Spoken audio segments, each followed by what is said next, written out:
Hello, friends. If you're curious about the movie Migration 2023, you're in the perfect place. Don't forget to give this video a quick like, it really helps us out. And if you're new here, hit subscribe to stay updated on all the latest movie deep dives. Let's jump right in. It starts in the stillness of a pond, where the water is quiet and the world feels small. In this calm, sheltered corner of nature, a family of ducks lives a life of delightful simplicity. They glide along the reeds, nap beneath drooping willow branches, and bask in the lazy warmth of familiar days. For Mac Mallard, the father of the family, this peaceful rhythm is perfection. Why chase the unknown when everything you need is right in front of you? But the thing about safety is that it can feel a lot like a cage. Migration is the story of what happens when a family of ducks, creatures not exactly known for chasing adventure, are thrown into the vastness of the world. It's a story about taking flight, quite literally, into the unknown. Directed by Benjamin Renner, the film offers an animated experience full of warm-hearted comedy, sweeping landscapes, and a journey that becomes less about geography and more about finding the courage to leave the nest, together. At the heart of the film are the Mallards, a duck family of 4 with wildly different ideas about what it means to live fully. Mac, voiced by Kumail Nanjiani, is the ever-cautious patriarch. He's the kind of duck who triple-checks the pond's perimeter before a swim and warns his kids about every ripple in the water. His partner, Pam, played with radiant charm by Elizabeth Banks, is the balance he doesn't know he needs, adventurous, optimistic, and always leaning just a little toward the sky. Their children, Dax and Gwen, carry pieces of both parents, Dax with a spark of rebellion and Gwen with a heart wide open to the world. And then there's Uncle Dan. He's not part of the plan. He never is. But when the Mallards make a spur-of-the-moment decision to join a migrating flock en route to Jamaica, yes, Jamaica, Uncle Dan gets pulled along for the ride, feathers and all. Voiced with perfect exasperation by DeVito, he brings a grumpy yet golden comedic timing that turns every line into a laugh, every moment into a potential disaster. The premise might sound light, but it's packed with emotional resonance. Migration uses the mechanics of a road movie, or more accurately, a flight path movie, to explore fear, freedom, and what it means to grow as a family. It's the kind of film that slips into your heart with humor and stays there because of its honesty. The journey kicks off when a flock of dazzling migratory birds, gliding in elegant formation, makes a dramatic appearance above the Mallards' tranquil pond. Mac, of course, sees danger. But Pam sees opportunity. For years, she's dreamed of showing the kids that there's more beyond the reeds and cattails. And when the flock invites them to join the seasonal migration, she jumps at the chance. Mac is hesitant, nervous. But he agrees. Mostly for Pam. Mostly because she believes in him, even when he doesn't. And so begins a journey that will stretch from sleepy ponds to bustling cities, from stormy skies to golden beaches, across landscapes the Mallards never imagined, and that's just the beginning. The flight doesn't go smoothly. It's never meant to. Their first misadventure drops them straight into the heart of New York City, where the Mallards are as out of place as a feather in a thunderstorm. The city is a cacophony of lights, noise, and danger, with pigeons who have seen it all and crows who take no prisoners. There's a chase through the subway tunnels. A moment of bonding over bagels. A chaotic escape from a gourmet restaurant where a certain French chef has a suspiciously keen interest in plump waterfowl. It's in the city that the Mallards meet Delroy, a Jamaican parrot with tails as colorful as his feathers and a flair for performance that could rival any Broadway star. Delroy becomes more than a guide. He's a spark of joy, a reminder that life is messy, unpredictable, and sometimes that's the best part. He's voiced by Keegan-Michael, and he delivers line after line with the kind of manic charm that makes every scene feel like an event. But the skies darken too. As the family continues their migration, the emotional terrain becomes as complex as the physical one. Mac is forced to confront his deepest fears, not just of the world, but of failure. He worries he can't protect his family outside the safety of the pond. That he'll get them lost. Or worse. And as mistakes pile up, as storms roll in and separation looms, those fears begin to take flight. In one of the film's most powerful scenes, Mac finds himself alone, grounded, and unsure of everything he's ever believed. The wind howls. The sky presses down. And for a moment, it feels like the journey might end in retreat. But then comes Pam, reminding him that courage doesn't mean being fearless. It means choosing to fly even when you're afraid. It's in these moments that the film slips out of its bright comic rhythm and dips into something gentler, more honest. A truth for anyone who's ever hesitated at the edge of something new. Meanwhile, Dax is growing up fast. His relationship with his father is tested and tender, full of those quiet frustrations that kids feel when they want to run while their parents want to pull them back. But Dax's growth isn't rebellious, it's reflective. He begins to understand his father not as a block to freedom, but as someone doing the best he can with the fears he hasn't yet let go of, and little Gwen, curious, wide-eyed Gwen, becomes the soul of the journey. Her wonder is contagious. Her belief that the world is full of beauty becomes the film's quiet anthem.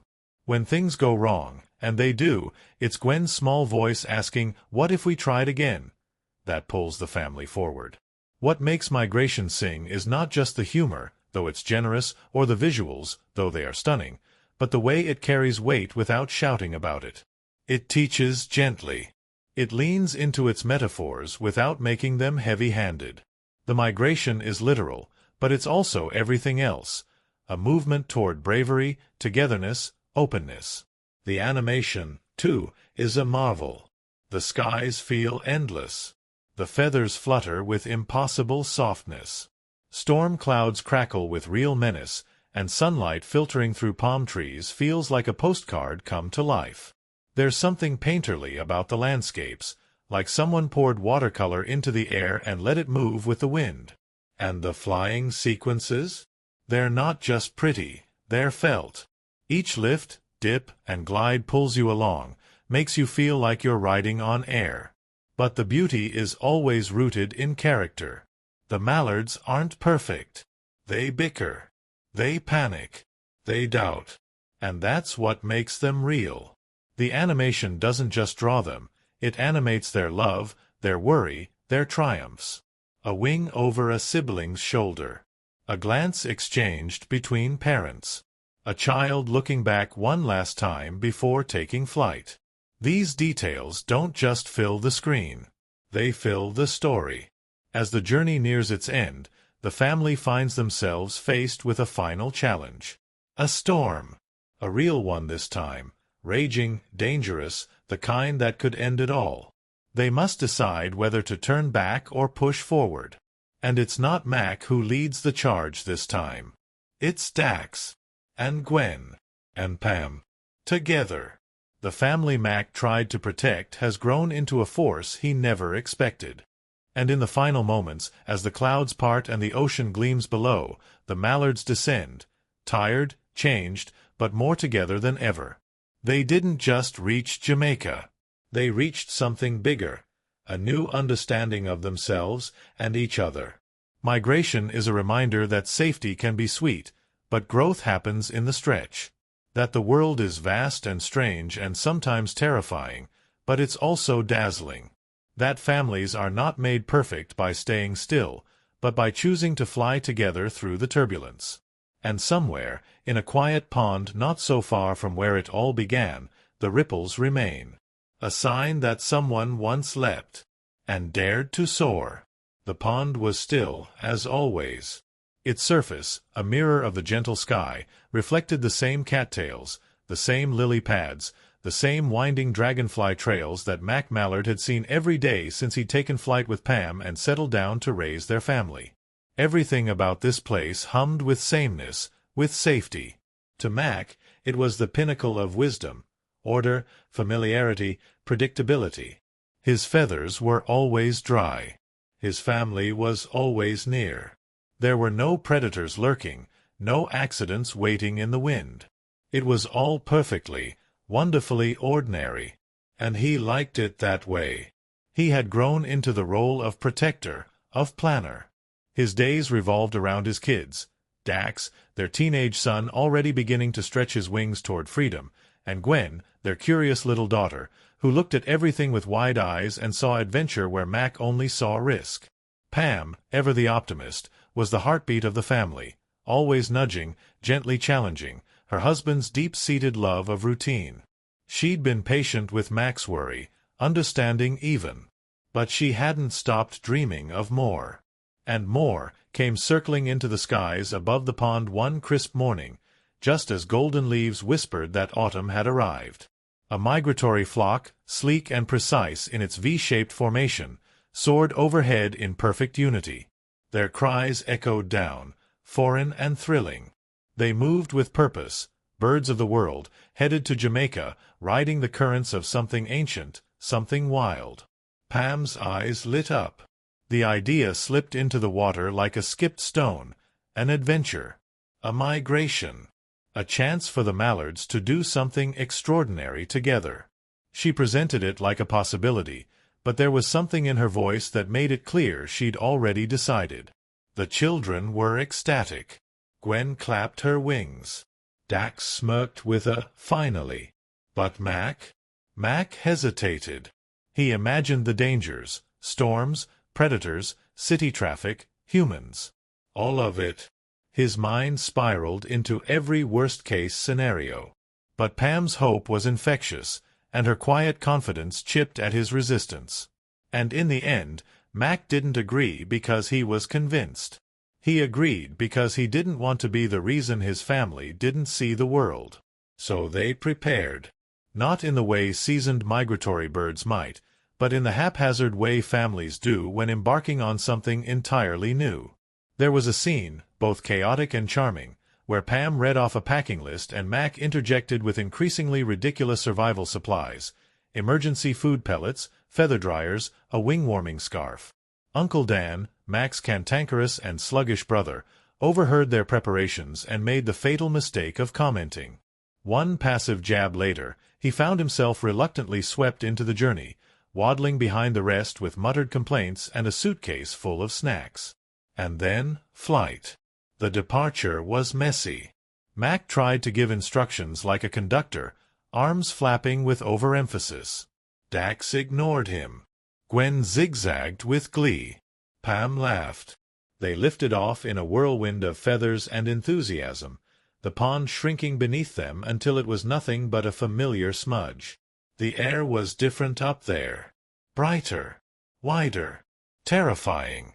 But it was also exhilarating. The early leg of their journey was uneventful, if not a little disorganized. Mac struggled to keep formation. Dax pulled ahead. Gwen kept drifting toward interesting clouds. Pam mediated. And Dan grumbled, already missing the pond. Still, there was progress, and for a while, it felt like they might just pull it off. Until they hit New York City. A wrong turn in a thunderstorm. That's all it took.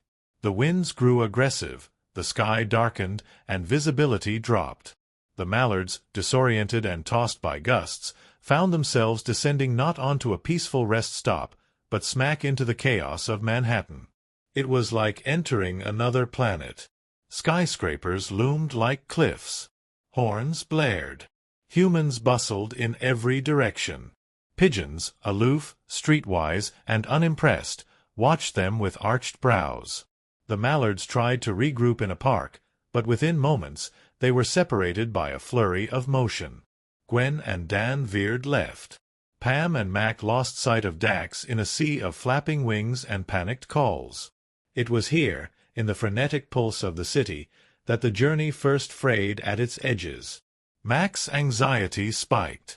He accused Pam of pushing too hard. Pam fired back, reminding him that life wasn't meant to be just about surviving. "You don't raise kids to keep them locked in a pond," she said. The argument wasn't loud, but it was heavy. Their voices didn't rise, but they cracked. And while they stood still, breathing hard, Gwen went missing. The search led them into the belly of the city, into the subways, the rooftops, the alleyways and street corners teeming with noise and unpredictability. And that's where they met Chump. Chump, the queen of the pigeons, ruled a rooftop like it was her throne. She was brash, resourceful, and absolutely disinterested in the mallards' melodrama. But she had a soft spot for kids, and Gwen had wandered straight into her turf. Chump agreed to help, mostly because Gwen had won her over with innocent charm and a genuine compliment on her iridescent feathers. With Chump's begrudging guidance, the family reunited, but the experience left cracks. Dax, especially, was bitter. "We're lost, Dad," he said. "And you still think you know the way." It was the first time Mac really heard his son's frustration, and it rattled him. But just as tension threatened to ground them completely, another bright-feathered hurricane blew into their lives. Delroy. A Jamaican parrot with rhythm in his voice and mischief in his eyes, Delroy claimed to have flown the migration route hundreds of times.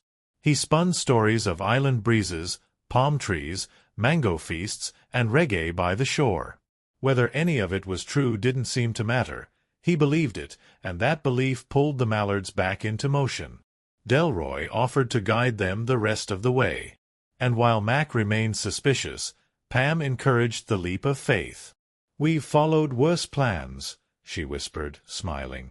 And so, reluctantly, the flock took off again, wings catching the light of the setting sun as they climbed above the skyline. Behind them, the city faded into a tapestry of gold and steel. Ahead, the unknown stretched like an invitation. They weren't the same family that left the pond. They'd argued, split, been scared, lost and found each other again. And yet, the real turbulence had only just begun. The sky, once again, opened wide above them, miles of cloud-smeared freedom, endless and bright. The mallards were back in the air, carried now not only by their wings but by something stronger, a shared sense that this journey, chaotic as it had been, was slowly becoming something they couldn't have found in the safety of their pond. Delroy flew ahead, a blur of green feathers and swagger, directing the path southward with flair and exaggerated loops, spinning tales of paradise so vivid they seemed to paint themselves into the clouds. For Mac, it still felt like teetering on the edge of disaster.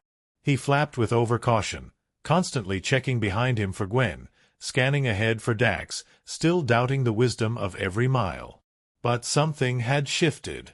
Pam no longer had to convince him to keep going. Somewhere in the alleys of New York and the echo of Dax's words, Mac had begun to realize, control doesn't equal safety. And fear, left unchecked, only clips wings that were meant to fly. Their journey south was far from smooth. There were wild storms that tossed them like leaves, gusts of wind that scattered them again. One morning, low on energy and facing headwinds, they were forced to land in a Louisiana bayou, a mist-drenched labyrinth of water and shadow, where things rustled under the surface and nothing was quite as it seemed. It was here, nestled among the tangled reeds and drifting fog, that the next unexpected chapter began. The family stumbled upon a community of ducks who had made the bayou their home, strange, reclusive birds who never left and never asked questions. They were led by a duck named Ernst, an eccentric elder with feathers like weathered parchment and a gaze that saw too much. He welcomed the mallards warmly but spoke in riddles, offering food and shelter and subtly suggesting that maybe, just maybe, they'd gone far enough. At first it was tempting. The place was peaceful, quiet. The kids could rest. Pam could breathe. And Mac, for the first time since the journey began, didn't feel afraid. But beneath the comfort was something else, a stillness that felt like sleep. The kind that sinks into your bones and whispers, "Stay." Dax was the first to push back. "This isn't our destination," he said quietly to Pam one night. "It's a stop. And I don't think they remember how to leave." Pam listened, watched, realized the truth in her son's words.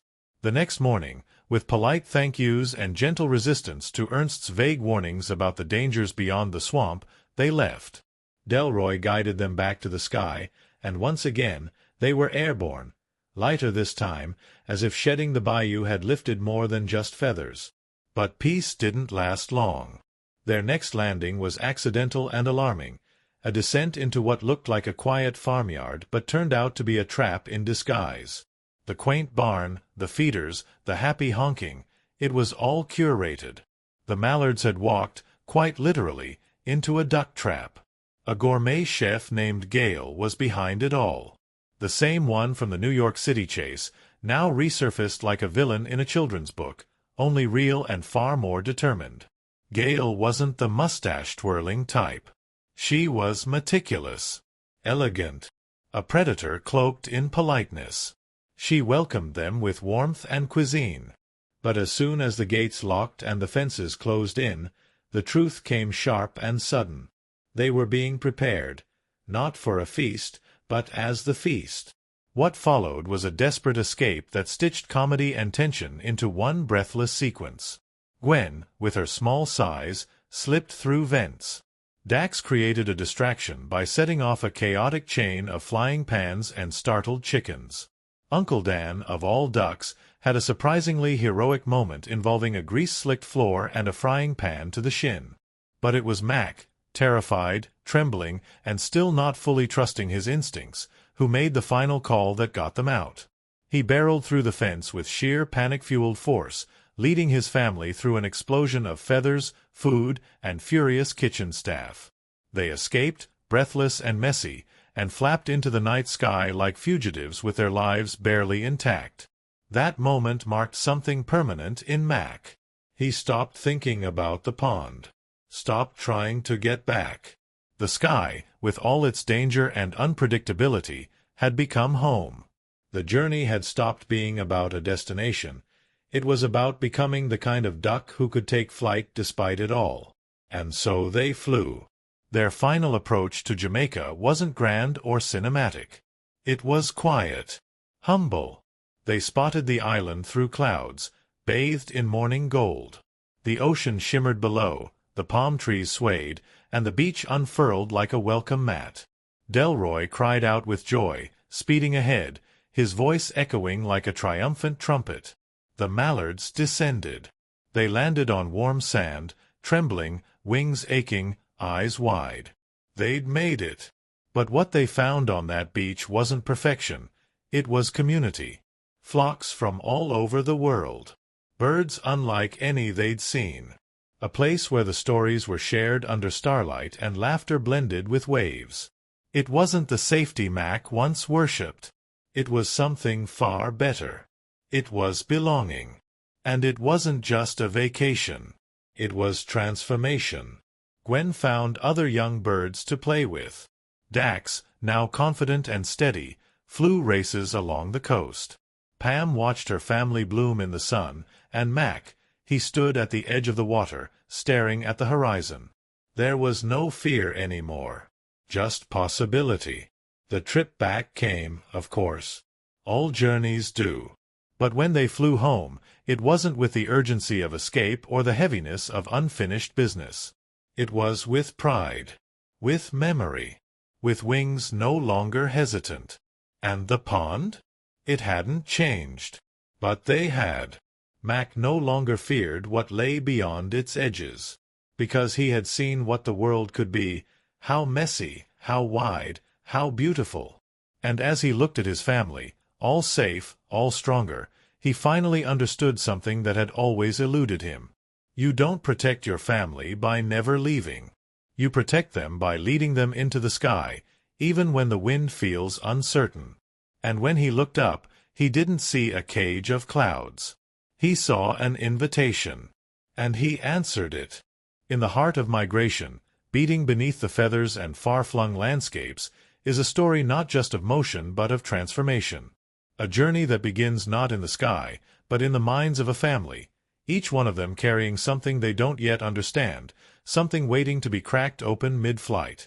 And as the Mallards rise, fall, stumble, and soar again, what makes their flight unforgettable is not the places they go, but the people. No, the birds they become along the way. Mac Mallard is the kind of father built for the pond. He is cautious, methodical, and sees protection not as a choice but a duty. In the early moments of the film, Mac clings to safety like it's oxygen. Every danger is magnified in his mind. Every unfamiliar thing is a potential threat. And it's not because he's weak, it's because he's seen how easily peace can be disturbed. He believes that stillness is synonymous with survival. And maybe once it was. But the pond has also become his prison, and he doesn't see it. Mac's journey is not one of external heroism. He doesn't slay dragons or lead charges. His transformation is inward, slow, reluctant, and deeply human. He begins the film as the barrier between his family and the rest of the world, masking his fear in the language of logic. He couches his anxiety in what sounds like wisdom. "Why leave when we have everything we need right here?" he asks. But what he's really saying is, "Out there, I don't know how to protect you." And yet, he leaves. Because Pam believes. Because the kids dream. Because something inside Mac, however buried, wants to believe too. His arc is laced with setbacks. He panics. He tries to regain control. He argues with Pam. He frustrates Dax. He loses Gwen. He nearly gives up. But it's in the losing that he learns. When he's faced with real danger, real responsibility, not the imagined fears of the pond, but the raw chaos of the world, he doesn't collapse. He adapts. He steps up. And when it counts, he becomes not the protector who hides his family from the world, but the leader who guides them through it. Pam Mallard, on the other hand, is a quiet storm. She's the wind that pushes gently until it lifts. The fire that never scorches but always warms. In many ways, she is Mac's opposite, unafraid of the unknown, eager to explore, endlessly optimistic. But what makes Pam more than just the adventurous mom archetype is her patience. She doesn't mock Mac's fear. She understands it. She's lived beside it for years. And she still believes he can be more than it. Pam is the emotional glue of the family. When tensions rise between Mac and Dax, it's Pam who diffuses them. When Gwen wanders too far, it's Pam who sees her not as reckless but as curious. She never tries to control anyone. She encourages, she observes, and she trusts. That trust becomes the film's compass. It leads the family forward, not because she always knows the way, but because she believes they'll figure it out together. Her best moments aren't grand speeches or dramatic gestures. They're quiet ones. The glance she gives Mac before they take off for the first time. The calm she exudes in a city of noise. The way she sings softly when things feel uncertain. Pam's strength is the kind that doesn't need to announce itself. It simply holds steady, and in doing so, lifts everyone around her. Dax Mallard is in that in-between space all teenagers know too well, old enough to want independence, young enough to still crave approval. He's restless, sarcastic, and a little impatient with his father's constant need for control. But under that puffed-up attitude is a heart that desperately wants to be seen. Dax's arc is about stepping into responsibility while still holding on to wonder. He begins the film eager to prove himself, to escape the stifling safety of the pond. He sees adventure as freedom. But as the journey grows more dangerous, he learns that courage isn't just about pushing boundaries. It's about knowing when to lead, when to support, and when to listen. The moment Dax confronts Mac, accusing him of getting them lost, of always thinking he knows best, isn't a rebellion. It's a plea.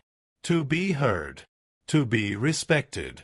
And Mac's eventual willingness to trust Dax, to let him make decisions, becomes a defining point in both their arcs. Dax doesn't become fearless. He becomes responsible. And in the end, it's his growth that anchors the family's final push. Gwen Mallard, the youngest and smallest, is perhaps the soul of the story. She doesn't get the emotional monologues or the leadership arcs, but she does something more subtle. She reminds the others why they're flying in the first place. Gwen sees the world not in terms of risk or rules, but possibility. Every city is an adventure. Every cloud could hide a secret. She doesn't question whether they'll make it, she assumes they will, because she believes in them. And that belief, innocent and unshakable, becomes the emotional undercurrent that carries them all. She's also the one who sees people for who they are. She softens Uncle Dan's crusty exterior. She wins over Chump the Pigeon with a simple compliment.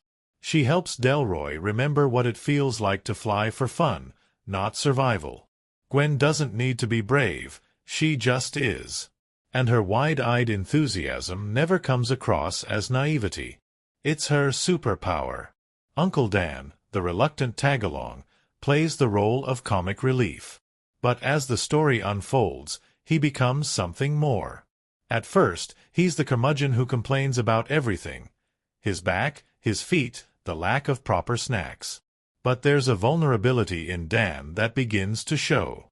Beneath the sarcasm is a duck who's never really been seen as useful. And yet, time after time, he steps up. Not because he wants to prove himself, but because he genuinely cares. In one of the most unexpectedly touching moments, it's Dan who distracts the chef long enough for the family to escape. It's messy, it's loud, it involves a lot of flailing, but it's brave. And in that moment, Dan sheds his role as the grumpy uncle and becomes something else entirely.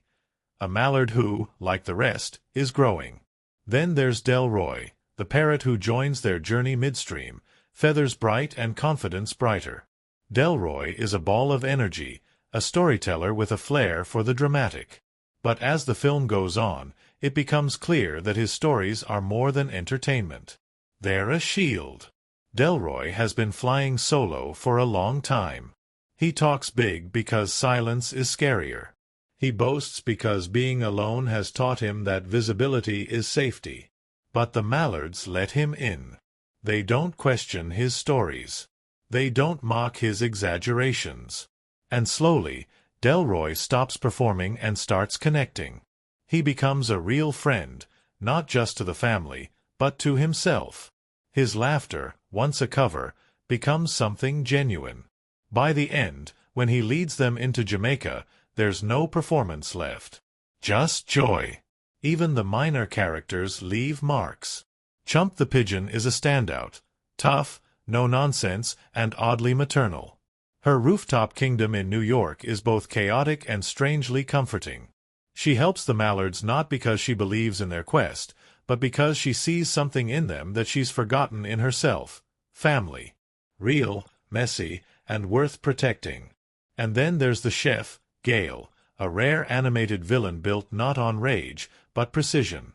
She's polite, poised, and chilling in her calmness. Gale represents the world's danger in its most deceptive form. Not the obvious storm, but the carefully curated trap. Another curious challenge was weather. Yes, digital weather. The team had programmed weather patterns into certain scenes to make sky sequences feel dynamic. But the software, using AI-based cloud simulation, once generated a storm so accurate that it ruined an entire day of production, with visibility dropping to nearly nothing and frame rate stuttering. The crew had to cancel the storm like a real meteorological event and rewrite the scene to be clearer. They started referring to it as the Hurricane Renner. Perhaps the most touching behind-the-scenes moment came during a screening for the crew's children. An early cut of the film, shown in a quiet theater, had finished playing when one child, barely 5, turned to their parent and asked, "Is it okay if I get lost if it means I'll find new things?" The room fell silent. The parent, an animator who had worked on Mac's most vulnerable scene, cried. That line, the wonder of it, the fear, the hope, became something of a motto. It was later included in the film's promotional material. Not scripted, just born from truth. And in the marketing world, the film also took a few strange flights. In an unusual publicity stunt, trained actors in duck costumes wandered several major cities, mimicking the awkward waddling of real ducks while holding signs that read, "Walk, don't fly." A nod to Mac's fear of flight. In Tokyo, one of the actors was followed for 2 miles by a real duck who refused to leave his side, causing a small parade of amused pedestrians. The photos went viral. The duck was later gifted a plush Gwen doll by Illumination and named an honorary mallard. Even the soundtrack had its oddities. A planned collaboration between Delroy's character and a reggae legend had to be scrapped last minute when the artist's parrot insisted on joining every recording session, squawking over every vocal take. While the parrot didn't make the final cut, its squawks were sampled and layered into a background soundscape in one of the beach scenes. Buried under ocean waves and laughter, a tiny chaotic tribute to a very opinionated bird. Throughout production, the energy was one of freedom, not just for the characters, but for the creators. They weren't building an empire or a franchise. They were telling a story that mattered to them. A story about venturing into uncertainty. About what it means to be a parent, a sibling, a wanderer. About how the sky doesn't promise safety, but it offers possibility. By the time Migration was ready for release, it carried with it more than just polished visuals and a tight script. It carried every strange, serendipitous moment that had landed along the way. Every duck that escaped into the parking lot. Every improvised line that made the crew howl. Every crash, every fix, every feather tweaked at the last possible moment. And when audiences sat down in theaters, most of them never knew any of it. But maybe, just maybe, they felt it. Because that's the thing about movies like this. They carry the echoes of all the strange, beautiful, ridiculous things that gave them flight. Certainly. Here's a 2,500-word immersive story-like essay on the critical perspectives and movie events of Migration, 2023, written in the exact tone and format we've used before. The wind begins not with a roar, but with a whisper. It slides between feathers and thoughts, soft at first, and then insistent, impossible to ignore. That whisper, of change, of movement, of something waiting just beyond the edges of familiarity, is what carries Migration into motion. But to simply call the film an animated journey of birds flying south would be to miss its deeper sky. Beneath the humor, beneath the color and chase and banter, lies a story that has quietly stirred both critics and audiences into a rare kind of reflection. Critics first approached Migration with the cautious curiosity often reserved for family films that do not announce themselves with grand fantasy or brand legacy. There were no magical kingdoms to explore, no ancient curses to break. Just a family of ducks. But what unfolded on screen was something more profound than its logline suggested. A deceptively simple tale that unpacked emotional truths with the kind of softness that sneaks up on you. The film's most discussed and dissected sequence is, without question, the departure from the pond. This is where the central dramatic question takes flight. What does it mean to leave home not because you're forced to, but because your soul quietly knows it's time? Mac's resistance, the children's enthusiasm, Pam's hopeful steadiness, all these collide in a moment that, while animated, feels brutally real. Critics noted how this departure reflects a very human struggle, the tension between safety and growth. The pond becomes a symbol of stasis, not dangerous, but suffocating. And when they leave it, they're not running from something. They're reaching toward something undefined. This is where Migration gains its first layer of critical resonance. It understands that movement doesn't always come from crisis. Sometimes it comes from longing. And longing, especially in a parent-child dynamic, is a delicate thing to explore on screen. The film doesn't hammer its message. It drifts in with the wind, with small gestures, a look from Mac, a question from Gwen, a pause in Pam's voice. Critics praised this restraint. In a world of animated bombast, Migration quietly suggested that less is more. That trust, when given to the audience, opens space for them to find their own meaning. As the family finds themselves swept into the chaos of New York City, the film's tone shifts, but its heart remains intact. The city sequence has been widely dissected by reviewers not just for its kinetic energy, but for how it externalizes internal chaos. Mac, so used to control, is utterly powerless. Gwen wanders. Dax rebels. Pam tries to hold it together. It is a moment of unraveling, not because the city is dangerous, but because it's indifferent. The scene where Mac and Pam argue beneath the rusted fire escape, their voices lowered but laced with tension, was singled out as one of the most emotionally accurate portrayals of parental strain in any animated film of the year. The city doesn't teach them a lesson with violence or villainy. It teaches them with noise, with overwhelm, with the realization that the world will not wait for you to be ready. It's a profound contrast to the stillness of the pond. And that juxtaposition, the comfort of home versus the pressure of the unknown, is what several critics called the emotional engine of the movie. The film's message, then, is not "the world is dangerous but worth it." It's "the world is indifferent, and you decide what to make of that." And that, for a children's film, is rare. The introduction of Delroy marks a tonal pivot that received particular praise for its thematic layering. On the surface, Delroy is comic relief, full of tall tales and vibrant energy. But look closer, and he becomes the embodiment of what it means to rewrite your own narrative. Critics picked up on this immediately. Delroy isn't just a character who joins the adventure, he needs it. His over-the-top stories aren't just for fun. They're armor. His joy isn't just personality, it's survival. The moment where Delroy hesitates before taking flight, his wings trembling just slightly, has been highlighted in more than one review as a moment of quiet genius. He has talked so much about flying, about freedom, about how easy it is, but when it's time to actually go, he pauses. That pause is everything. Because in that beat, Delroy becomes more than a supporting character. He becomes a mirror. For Mac. For Pam. For anyone who has ever told themselves a story to avoid facing the truth. But perhaps the most critically dissected and emotionally potent event in Migration is the entrapment at the gourmet farm. Here, the film reveals its most sophisticated metaphor about safety that isn't what it seems. Gail, the smiling, efficient chef, represents more than just a villain. She is comfort with a cost. A warning disguised as hospitality. Critics wrote about her not as a character, but as a symbol of every tempting, controlled environment that invites us to stop growing. The cozy barn, the perfect meals, the locked gates, it's the pond all over again, but shinier and far more dangerous. When the mallards escape, critics noted how the scene refuses to turn into slapstick alone. Yes, it's funny. But it's also desperate. The stakes are real. And when Mac, usually hesitant and unsure, becomes the one to act decisively, leading his family out not with a plan but with sheer instinct, it marks a turning point. Not just in plot, but in identity.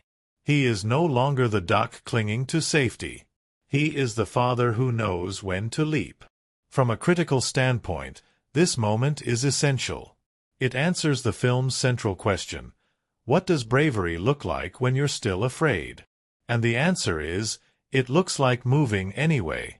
As the family approaches Jamaica, the film begins to exhale. The colors warm. The music softens. The humor becomes more playful, less urgent. But even here, critics found depth. The paradise they reach isn't perfect. It's crowded, unpredictable, and full of new personalities. But it's alive.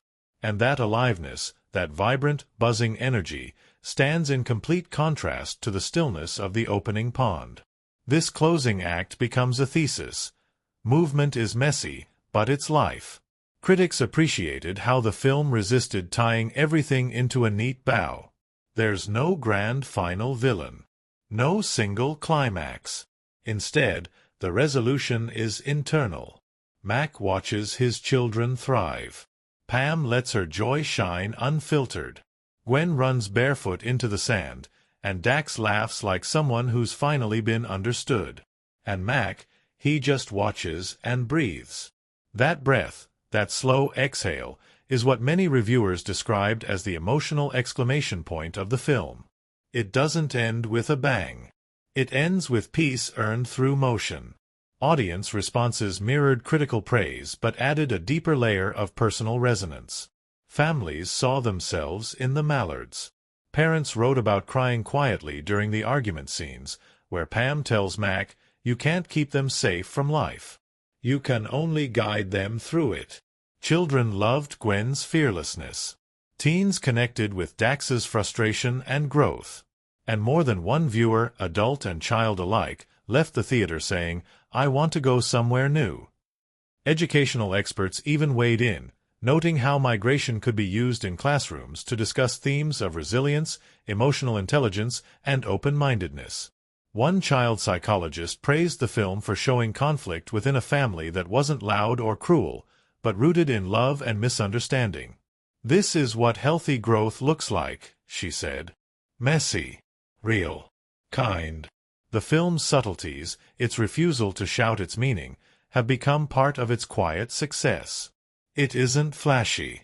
It doesn't try to sell sequels or spin-offs in every scene. It just tells its story and lets you feel it. Even months after release, discussions continue. Was the pond a metaphor for emotional stasis? Was Delroy's arc secretly the most powerful in the film? Was the storm in the final flight meant to reflect internal turbulence? And the answer to all of them, perhaps, is yes. Because migration works not by dictating its meaning, but by inviting you to find your own. In Mac's cautious hesitation, some see themselves. In Pam's patient strength, others see their parents. In Dax's quiet rebellion, in Gwen's wide-eyed wonder, in Dan's unexpected loyalty, every bird in this film carries a piece of someone watching it. That's why it resonated. That's why critics, audiences, and analysts alike keep returning to it. Not because it was louder than the rest, but because it flew with purpose. And purpose, when carried with heart, always lands somewhere meaningful. The story began not in the sky, not with wings or wind or feathers, but in a quiet studio filled with sketches of ducks. Penciled outlines, half-smiles, open beaks frozen in laughter, scribbles in the margins where someone had tried to capture not just a bird, but a personality. Before a single frame of migration moved, there was this, the space where imagination meets intention. And in that space, a film took flight. It started as an idea that was too small to be big and too big to be small. A duck family leaves their peaceful pond and flies south for the winter. That's it. No magic. No portals. No secret kingdoms. Just birds and sky and the quiet thrill of not knowing what comes next. But to director Benjamin Renner, that simplicity was the point. He saw in it a kind of truth, something grounded, universal, and oddly human. He called it a journey of bravery in soft feathers. And that's exactly how the production team began to shape it. Inside Illumination's headquarters, known for its colorful chaos and the success of their despicable minions and singing animals, this project felt different. Quieter. A little more poetic. And yet, it quickly became one of the most technically complex films they had ever made. One of the earliest production hurdles came down to movement. Ducks, as it turns out, don't fly in straight lines. Their wings flutter, dip, hesitate. They rise awkwardly, coast briefly, then flap again in bursts of panic and purpose. The animators wanted to get it right, not just the biology, but the feeling of flight. So they watched hours of nature documentaries, analyzed slow-motion footage of bird migration, and even brought in real ducks to study. Of course, real ducks are not performers. The city scenes were based on real New York locations. The team went on a scouting trip, sketching pigeons, studying traffic patterns, watching how steam rises from subway grates in the early morning. They even tried to record authentic pigeon coos from a fire escape, but were repeatedly photobombed by tourists taking selfies. Eventually, they paid a local street musician to squawk into a mic while holding a bagel. That sound became the basis for the film's central pigeon gang. Jamaica, the film's final destination, was built from memory and imagination. Delroy's voice actor, Keegan-Michael shared stories of his own visits to the island, including how the light feels different in the morning. Softer, slower, more forgiving. The lighting team took that line seriously. They adjusted the hue of sunlight in those final scenes, added more bloom, more reflection off leaves and water. "It should feel like exhaling," Renner said. "Like arriving, not just at a place, but at peace. One of the most unexpectedly emotional moments came not from the film, but during a mid-production screening for crew families.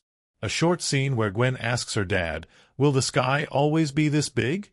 triggered tears in the theater, not just from parents, but from crew members who hadn't seen the film stitched together before. The animator who created that scene had based Gwen's expression on her own daughter's bedtime face. "That line wasn't mine," she whispered afterward. "That was her." The production spanned 3 years. Across that time, babies were born. Parents were lost. Crew members moved away. The project became a thread that tied everyone together. Every frame was more than art, it was time. And when the final render was locked, when the credits rolled across the screen, something rare happened. Silence. Then clapping. And then, as the team filed out of the screening room, someone said, almost to themselves, "I feel like we flew with them." That's what Migration was behind the scenes.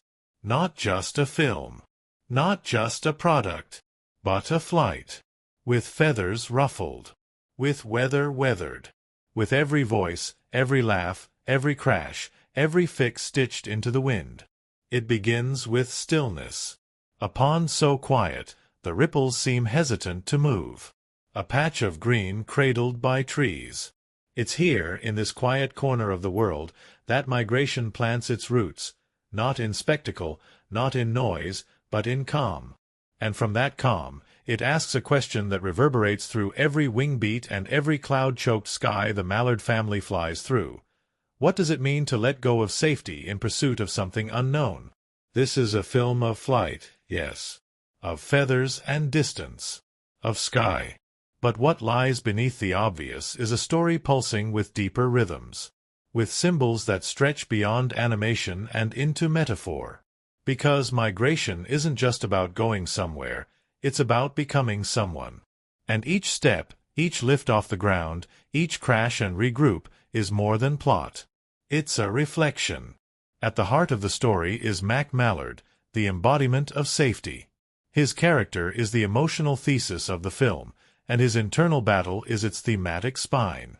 Mac fears the unknown. He fears failure, loss, change, risk. To him, the pond is not just a home, it's a fortress. His routines are religion. His caution is armor. And yet, it's this very fear that makes him the symbol of the first theme the film explores with gentle persistence, the illusion of control. In the pond, Mac believes he's in control. He knows the weather, the predators, the depth of the water, the curve of the reeds. Nothing surprises him here. But that control is a mirage. It's built on the absence of movement, not the mastery of life. And as the journey unfolds, Mac is forced, over and over, to confront the limits of his control. The storm doesn't care how prepared he is. The city ignores his plans. His children grow despite his grasp. The film doesn't shame him for this fear. It honors it. But it also gently dismantles the illusion that safety and stillness are the same thing. And so, the pond becomes the film's first major symbol. Not of home, but of stagnation. A place where life is known, yes, but also where nothing grows. It's beautiful. It's calming. But it's also confining. Framed tightly, often from the waterline, the pond is visually symbolic of limitation. It has boundaries. And those boundaries, while comforting, also keep the family from soaring. When the mallards take flight, the camera shifts. The palette widens. The world stretches. And we meet the film's second theme, freedom through discomfort. It's not a triumphant freedom at first. It's awkward. Unsteady. The ducks can't fly in formation. They don't know the routes. Their wings tire. But even in the wobble, there's awakening. The film argues that discomfort is the doorway to transformation. It's not the storm that breaks them, it's what forces them to adapt. Gwen, the youngest, carries this idea in her bones. She doesn't see danger. She sees wonder. In her, the film places its voice of innate bravery. She isn't fearless because she's unaware. She's brave because her curiosity outweighs her caution. Her presence in each setting, from city alleys to glowing clouds, serves as a lens of innocence. She reminds the audience that adventure doesn't always begin with confidence. It often begins with openness. Her older brother, Dax, offers a different window into the journey. His arc is about identity, about what it means to grow when your parent sees you as someone smaller than you've become. Dax wants more. More space. More say. More sky. But what the film does so elegantly is show that independence isn't rejection, it's evolution. Dax doesn't want to leave his family behind.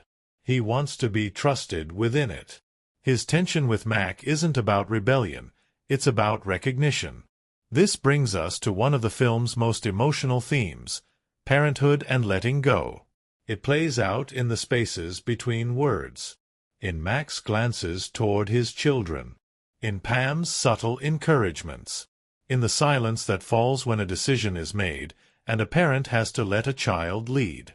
Pam, as a character, becomes the mediator between fear and faith. She believes in her family's strength before they believe in themselves. Her symbolism is one of quiet resilience. She isn't loud. She isn't forceful. But she is the emotional wind beneath every flight path. Delroy, the parrot, adds another layer. At first glance, he's comic relief, a splash of color and energy. But peel back his feathers, and you find a metaphor for survival masked in performance.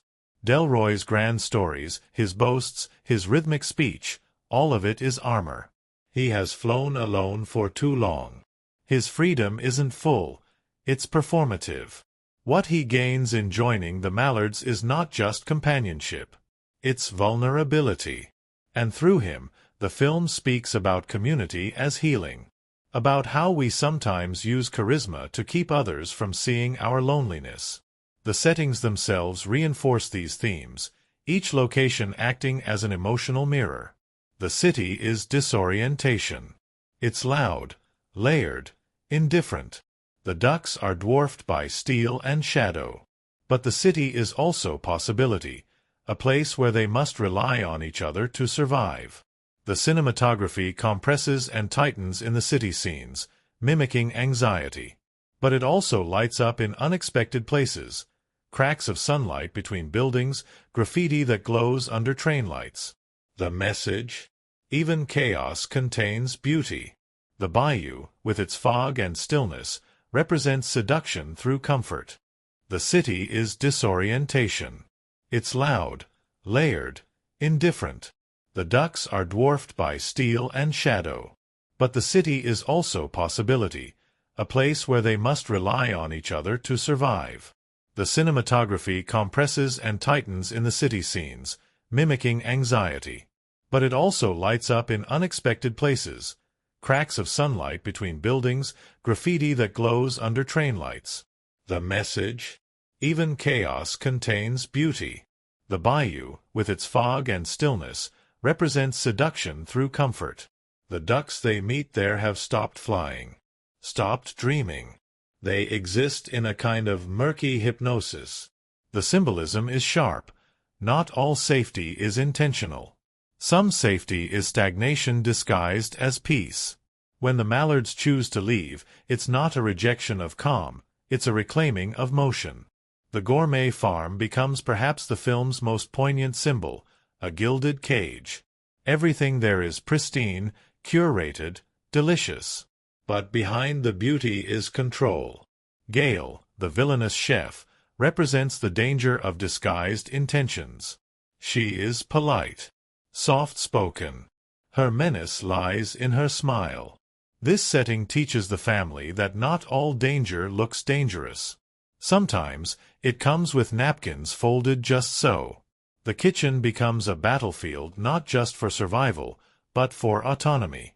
When the Mallards escape, it's messy, frantic, loud. But it's also freeing.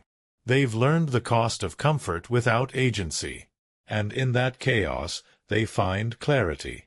Which brings us to Flight itself, the film's central and most elegant symbol. Flight in migration is not just transportation. It's transformation. It is filmed with reverence, scored like a heartbeat. When the family flies together, the camera glides. When they argue, it stutters. When they find each other again, it soars. The animators crafted each scene of flight as a visual metaphor, freedom earned, not given. In the final act, when the family lands in Jamaica, the flight is slower, more graceful. It's not desperate. It's intentional. And the setting, lush, vibrant, alive, is not the fantasy Delroy once exaggerated. It's something better. It's real. And that reality, the texture of earned joy, is where the film plants its final theme. Arrival is not the end, it's the beginning of understanding. The sky, throughout the film, shifts. It storms. It clears. It blinds. It warms. It becomes not just backdrop but character. The sky is uncertainty and promise, both at once. When the mallards first look up, it's intimidating. By the end, it's familiar. Not mastered, but embraced. The symbolism here is subtle, but rich. The sky doesn't change for them. They change in how they move through it. And so, the story circles back, not to the pond, not to the place, but to the idea. That safety is not the absence of fear.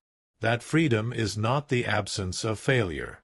That family is not perfection, but presence. And that migration, across skies, across selves, isn't just about getting from here to there. It's about who you become when you dare to fly.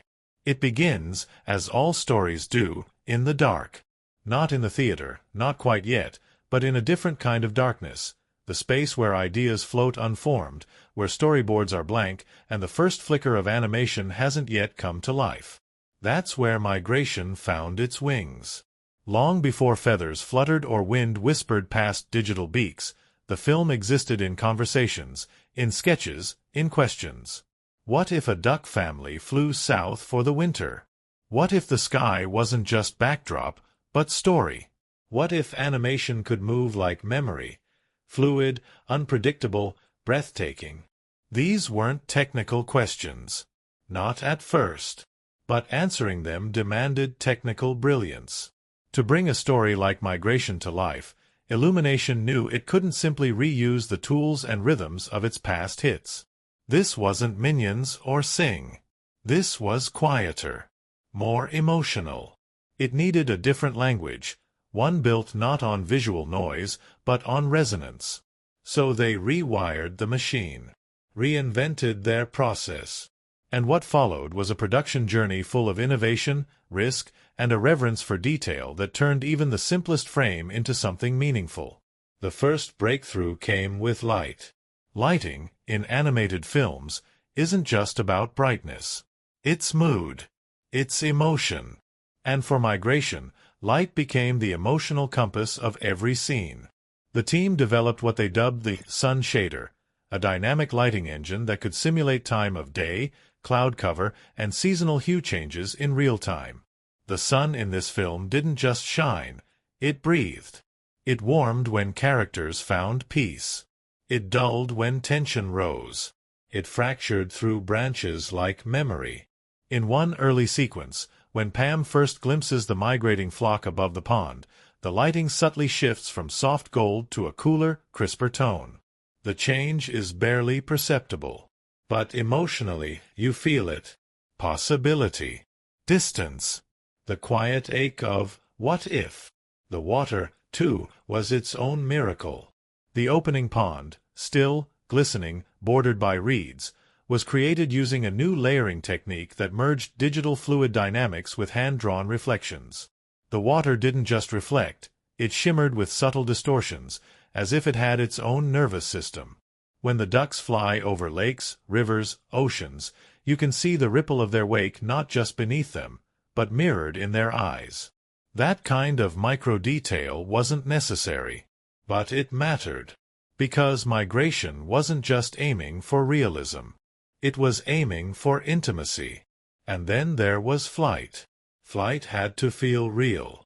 Not just believable, but lived. The filmmakers studied bird migration patterns, aerodynamic principles, and even the movement of air itself. Drones were flown in formation to record real aerial dynamics.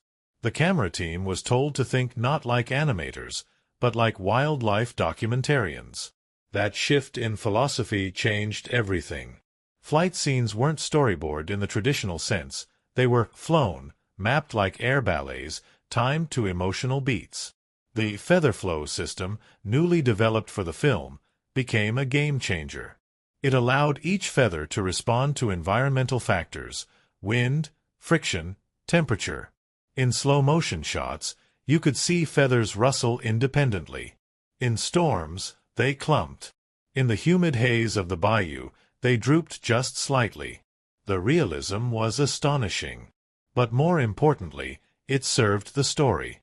When Mac finally embraces his role as a leader, his flight posture changes. Subtly. But if you watch closely, so do his feathers. Straighter. Stronger. Lighter.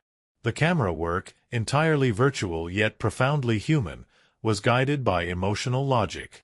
The cinematography team used tools that mimicked real-world lensing, depth of field, focus pulls, lens flares, but always tied these choices to character perspective. When Gwen looks up at the sky, the frame widens. When Mac panics, the angles tighten, distort. There's a scene in the kitchen of the gourmet farm where the camera zooms in on a boiling pot, not because it's a plot point, but because that's what Mac is staring at. Fear narrows vision. The camera follows. And when the family flies together, the camera glides with them. Long, unbroken takes, floating like breath.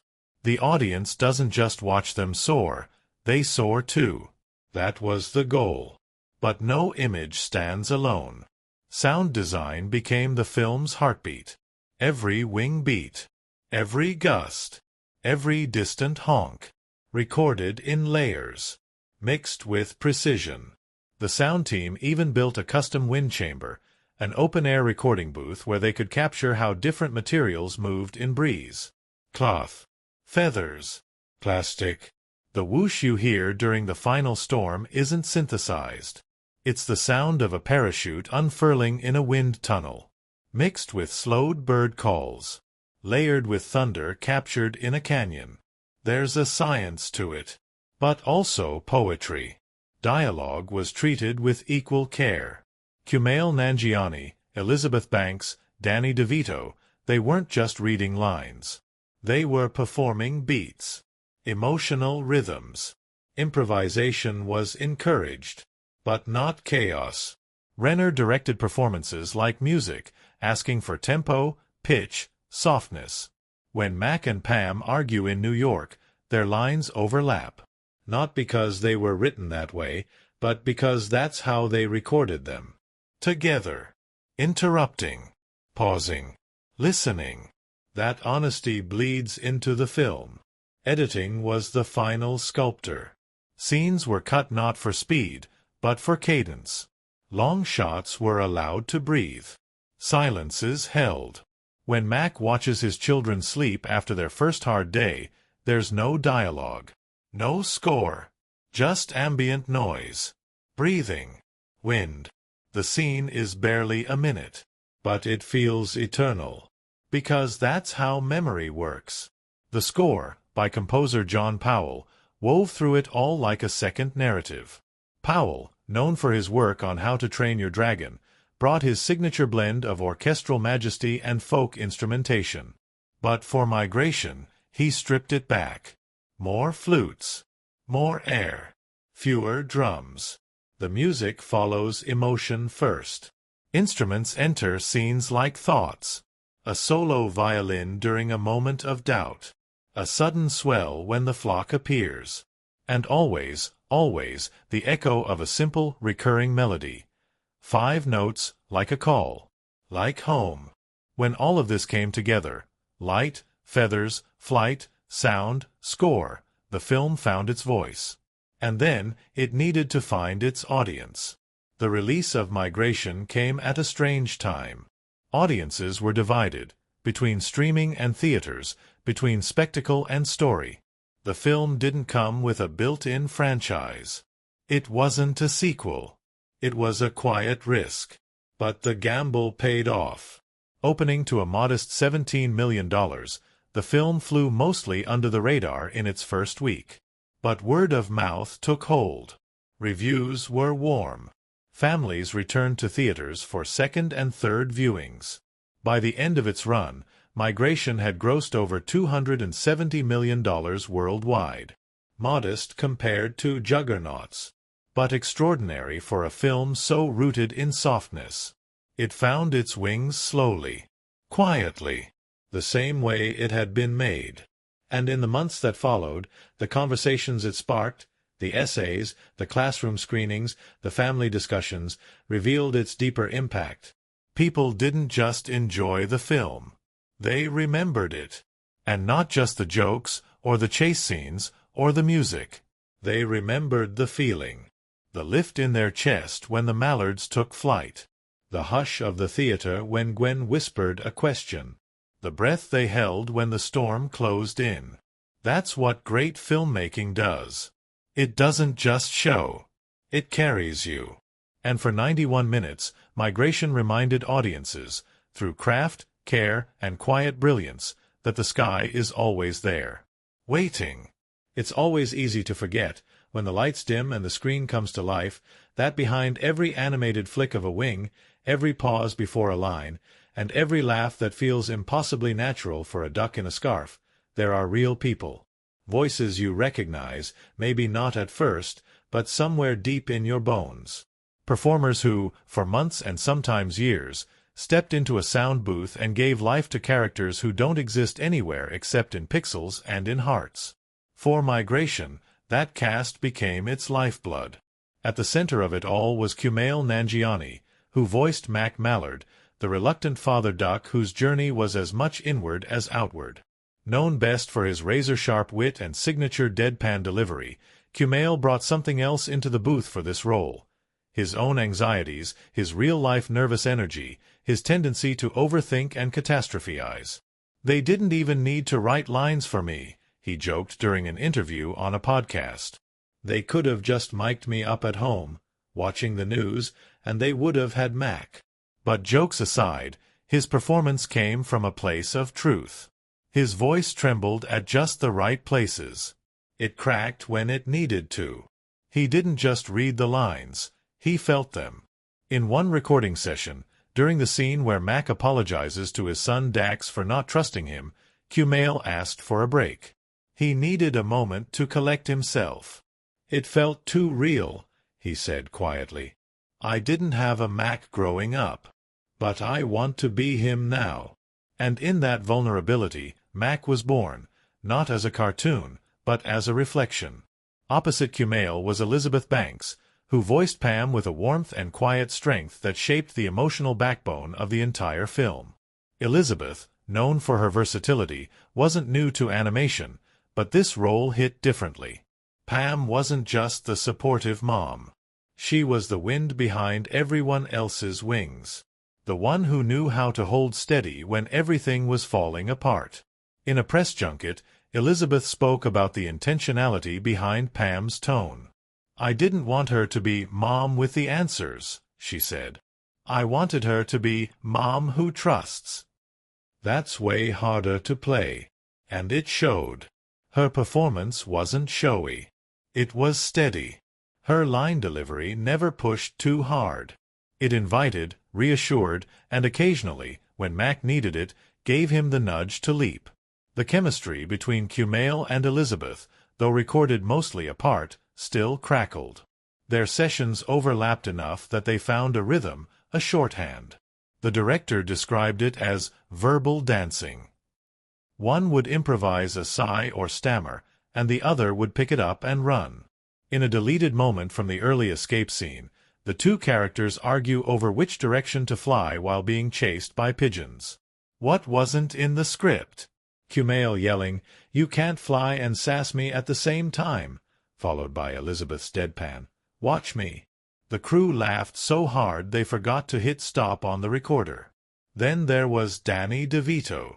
If Mac was fear and Pam was faith, Uncle Dan was the voice of chaotic realism. DeVito didn't just voice Dan, he was Dan. Cranky, blunt, endearing despite himself. In interviews, Danny described Uncle Dan as the guy who tells you the soup's gonna kill you, but eats it anyway. His recording sessions were infamous. He'd arrive early, coffee in hand, already ad-libbing. Lines like, "You think flying's noble? It's exhausting," were 100% DeVito originals. He also brought the unexpected. In a session meant to record Dan's moment of reluctant heroism, Danny paused after a particularly emotional line and said, "You know, this guy, he acts like he doesn't care, but he does. A lot. Maybe too much." That insight made its way into a rewrite, adding a subtle beat where Dan places a protective wing around Gwen after she's scared. No dialogue. Just a gesture. Pure DeVito. Keegan-Michael Key as Delroy the parrot brought in an entirely different flavor. Vibrant, unpredictable, and rhythmically rich. From a critical standpoint, this moment is essential. It answers the film's central question: what does bravery look like when you're still afraid? And the answer is, it looks like moving anyway. As the family approaches Jamaica, the film begins to exhale. The colors warm. The music softens.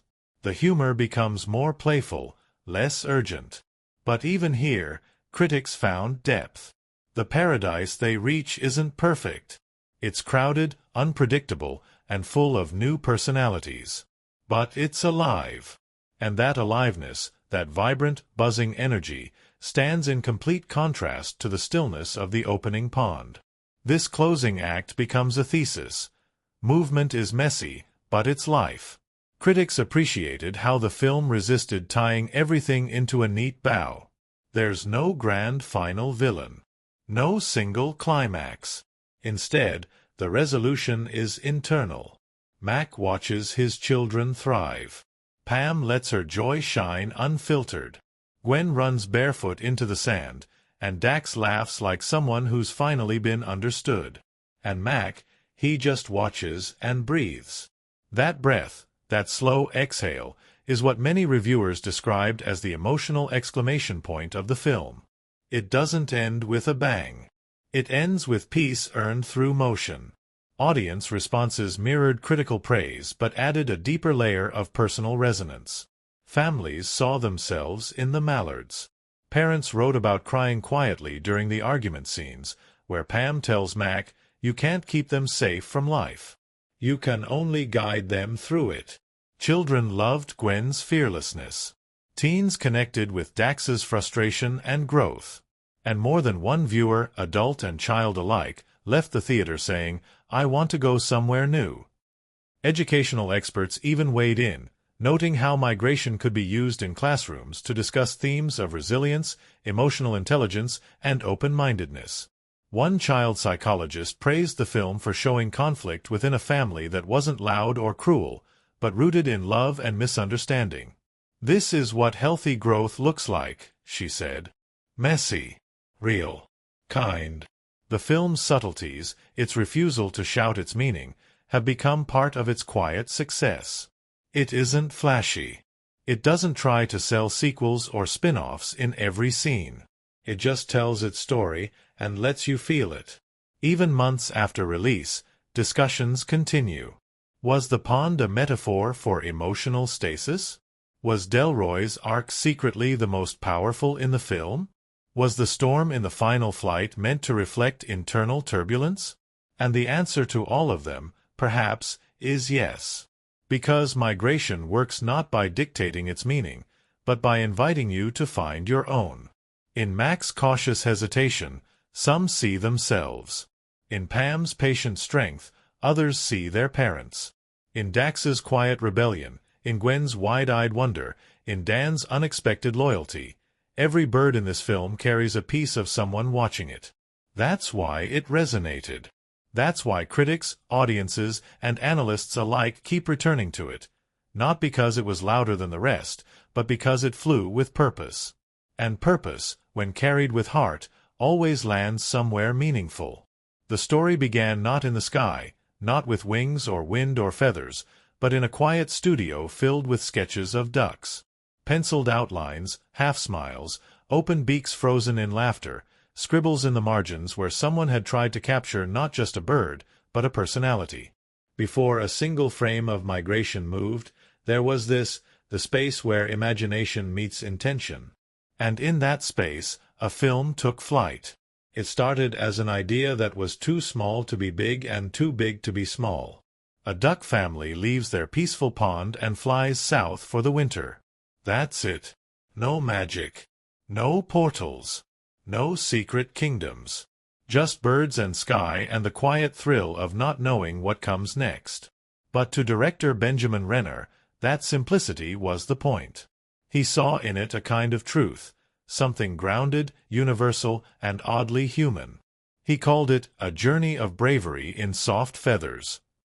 And that's exactly how the production team began to shape it. Inside Illumination's headquarters, known for its colorful chaos and the success of their despicable minions and singing animals, this project felt different. Quieter. A little more poetic. And yet, it quickly became one of the most technically complex films they had ever made. One of the earliest production hurdles came down to movement. Ducks, as it turns out, don't fly in straight lines. Their wings flutter, dip, hesitate. They rise awkwardly, coast briefly, then flap again in bursts of panic and purpose. The animators wanted to get it right, not just the biology, but the feeling of flight. So they watched hours of nature documentaries, analyzed slow-motion footage of bird migration, and even brought in real ducks to study. Of course, real ducks are not performers. The ducks didn't care about reference footage or staying in frame. They quacked endlessly. They flapped with no warning. One of them, named Gerald by the crew, made a habit of waddling into editing bays and standing directly on keyboards. Gerald became something of a mascot, infamous for deleting part of a shot render with a single misstep. But no one could stay mad. Gerald, they joked, was the soul of the film. Unpredictable, loud, curious, and somehow exactly where he wasn't supposed to be. The animation team, meanwhile, was inventing a new tool they nicknamed Featherflow, a system designed to make feather movement more realistic in dynamic weather. They didn't want feathers that just bounced up and down. They wanted them to respond to turbulence, temperature, even emotional shifts. If a duck was nervous, its feathers would twitch. If a duck was proud, its chest would puff slightly, rippling against the wind. It was delicate work. Hundreds of tiny simulations within every frame. One single second of Gwen flapping in excitement could take a week to perfect voice recording became its own kind of adventure. Kumail Nanjiani, voicing Mac, was known for improvisation. He rarely stuck to the script for long. Sometimes he would deliver the written line, then pause and say, "But what if Mac just panicked here?" and launch into 3 minutes of unscripted internal meltdown. The writers didn't mind. In fact, many of those impromptu sessions became core to Mac's identity. One of his funniest scenes, where he's trying to lead the family through cloud formations and ends up lost, was completely ad-libbed by Nanjiani while pacing in the booth and mimicking flapping arms. Elizabeth Banks, who played Pam, recorded many of her lines in tandem with Nanjiani. Their chemistry, though vocal, felt lived in. She played Pam with a kind of soft authority, never nagging, always nudging, full of that quiet confidence that builds from years of being the glue in a family. The sessions often turned emotional. There's one moment in the film, after a close call in the storm, where Pam says, "We're all still here, Mac." That's enough. Banks recorded that line 6 times. The last version, spoken after a long silence, is the one that made the final cut. Everyone in the sound booth had goosebumps. Danny DeVito's Uncle Dan became the source of endless on-set legends. DeVito would show up early, often eating a croissant in one hand and clutching a dog-eared script in the other. But once inside the booth, he was unpredictable in the best way. He changed line readings mid-session, invented backstory for Dan. He used to be a champion diver until the pond incident. Banks recorded that line 6 times. The last version, spoken after a long silence, is the one that made the final cut. Everyone in the sound booth had goosebumps. Danny DeVito's Uncle Dan became the source of endless on-set legends. DeVito would show up early, often eating a croissant in one hand and clutching a dog-eared script in the other. But once inside the booth, he was unpredictable in the best way.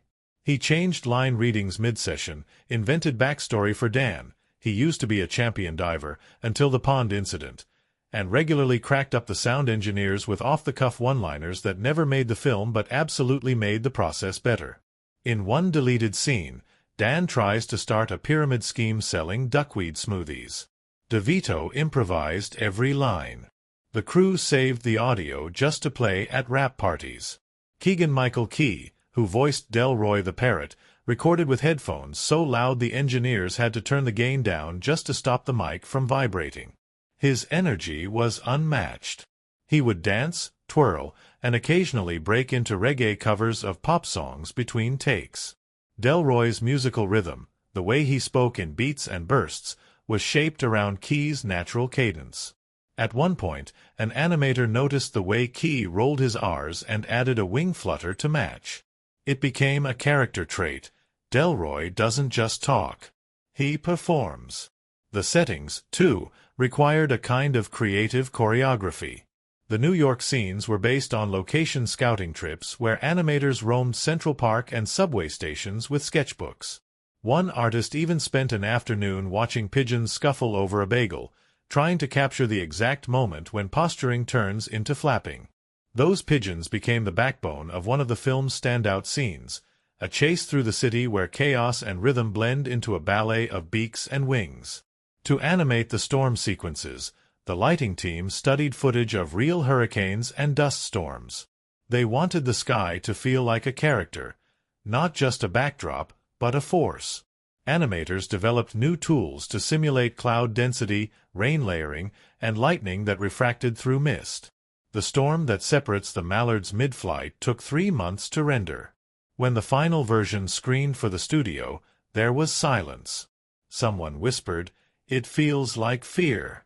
But for all the intensity of production, there were moments of levity. There was the day the coffee machine broke, and an intern offered to run to the nearest cafe. She came back an hour later with 35 drinks and an accidental parking ticket that read, "Duck Production Zone." There was the birthday celebration for Gwen's voice actor, a real child whose wish was to fly like a duck. The animators built her a VR flight simulator. She cried when she saw the sky through Gwen's eyes. There was the moment when a lighting artist noticed the color palette of one sunset scene perfectly matched a watercolor painting from her grandmother's house. They scanned the painting into the film's color database. That sky? It's real. It belonged to someone's memory. At the wrap party, everyone received a custom pin, just a small golden feather with the words, "Keep Flying." It wasn't about awards. It wasn't about success. It was about survival, creativity, and all the strange, imperfect, beautiful hours it took to bring these ducks to life. And when the film finally opened, when the theater darkened and the first notes of the score played, the crew didn't just see their work on screen. They saw every late night, every fluffed line, every duck who refused to behave. They saw Gerald. They saw the journey. And maybe that's the real secret behind Migration. It isn't just a film about birds learning to fly south. It's about people, artists, actors, dreamers, learning to follow a story wherever it takes them. Even when the skies are strange. Even when the feathers ruffle. Even when the wind isn't always kind.